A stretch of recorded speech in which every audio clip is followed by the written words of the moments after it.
All right, today we're diving into something really specific and foundational from within Hinduism. It's called the Akshar Pursushottam Upasana. Now that might sound complex, but think of it as a complete system, a kind of spiritual blueprint for understanding God and the path to liberation. We're going to break down its core pillars one by one. At the end of the day, this whole framework is really an answer to one of humanity's biggest, oldest questions. What's the real path to spiritual liberation? So let's unpack exactly how this tradition answers that question, piece by piece. So where does the journey even begin? Well, it all starts with a single foundational concept, Upasana. For this path, everything, and I mean everything, kicks off not with an action, but with a very specific kind of understanding. Now, when we hear a word like Upasana, we might automatically think of worship, rituals or prayers. But here, the term goes way deeper. It's actually defined as a firm, correct, and complete conviction about the very nature of God. It's the intellectual and spiritual bedrock that everything else is built on, and it's seen as absolutely essential for achieving moksha, or ultimate liberation. And just to show you how critical this is, check out this quote from the Vachanam root, a central scripture in this tradition.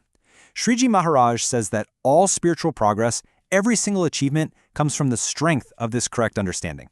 Without it, nothing can really be accomplished on the spiritual path. So in this view, your belief literally shapes your spiritual reality. Okay, so if having the right belief is the key, then what is that belief? What does this framework say you have to understand about God?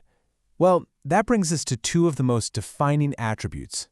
First up, God is understood as Sarvakarta, which pretty much means the all-doer. And this is an absolute position. The belief is that God is the one and only, the ultimate agent behind every single action in the universe. You know the saying, not even a dry leaf moves without his will? That's it exactly. He is the ultimate cause, the ultimate controller. And think about the implication of that for a follower. It really shifts the focus away from your own personal agency and towards a total surrender and faith in a divine plan. So, naturally, this leads to a pretty profound question. If this all-powerful being is directing everything, then what? What is it? Is God just some abstract, formless energy, a cosmic power? Or is God a distinct being with an actual form? This is a really central point in this theology. And this is where we hit a major fork in the theological road. On one side, you've got Nirakar, the belief in a formless, abstract God. On the other side is Sakar, the belief that God has an eternal, divine, human-like form. Now, the Akshar Pursushottam Upasana doesn't just lean one way. It unequivocally, 100%, affirms Sakar, that God has a form, and it fundamentally refutes the whole idea of a formless divinity. And listen, this isn't just some minor theological preference. To really hammer home how non-negotiable this point is, a quote from the Vachanam root describes believing God is formless as a sin greater than the 5 great sins. Wow. So in this framework, it's seen as this fundamental misunderstanding that just completely blocks the path to liberation. But let's be super clear. When this theology talks about God having a form, we're not talking about a physical body like ours. The form is described as divya, which means it's wholly divine. It's not made of worldly stuff or maya, so it's not subject to decay or any limitations. It's eternal, it's blissful, and it's human-like. And crucially, this very same divine form is believed to exist both in the divine abode and when God actually manifests on earth. So, we have an all-doing God with a divine form, but the definition doesn't stop there. Not at all. Let's look at 2 more pillars that really define God's nature in this Upasana. First, God is Sarvopari, which simply means supreme. And that means he is above everything else. Not just other deities, but above the very concepts that govern our existence. We're talking time, karma, and maya.